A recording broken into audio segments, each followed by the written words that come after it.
Hello mga kasalon, another sexy bob cut ang gagawin natin ngayon. Kaya ko sinabing sexy kasi mas maiksi sa likod. Ayan, so gumagawa ako ng guide sa likod muna. Ayan, ngayon nililayered na natin.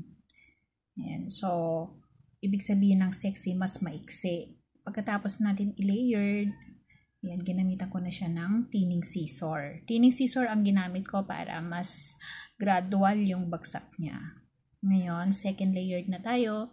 The same din ang paraan ng pagsisectioning natin. Yung hatak natin ay papunta sa gitna. So, pansinin nyo mga kasalo na pag hinahatak ko, yung suklay muna ang ginagamit ko pang hatak bago yung kamay ko. So, ganyan lang mga kasalon ang mag-layered ng bob cut. Normally, kahit bob cut, sabi nila minsan ang lumalabas is apple cut. Depende kasi doon sa picture na ipinapakita ng customer natin. So, the same lang siya. The same lang yung way ng pag-layered natin. Yan. Ang pagkuha ng buhok ay papunta sa baba. Mula sa taas, pababa. Yan. So, inaayos ko na lang yung ilalim niya. Binabawasan ko ng konti para mas manipis.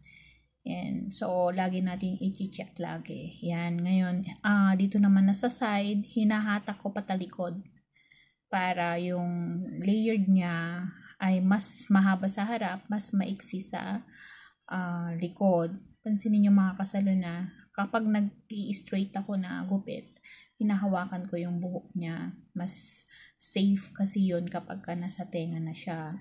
Yan. Nakita nyo, ang kuha ko sa buhok na sectioning ay pababa. Hindi diretso, no, ang kuha ko. So, patalikod ang paghatak ko. Yan. Bago ko siya gupitin, hahatakin ko muna siyang patalikod. Pero ang pagkuha ko mula taas pababa. Yan. Then, hinahatak ko siya papunta sa likod. So, ganyan lang ang magle-layered mga kasalon kung bob cut ang style na gusto natin gawin sa customer. So, kaya ko nilagay sa tenga yung yung buhok niya para makita ko kung merong sobra-sobra. Ayan, ito na yung outcome ng ating sexy bob cut. Ibig sabihin, mas maiksi siya kaysa normal na ginagawa natin ng mga bob cut. Pero almost pantay siya sa harap yung design.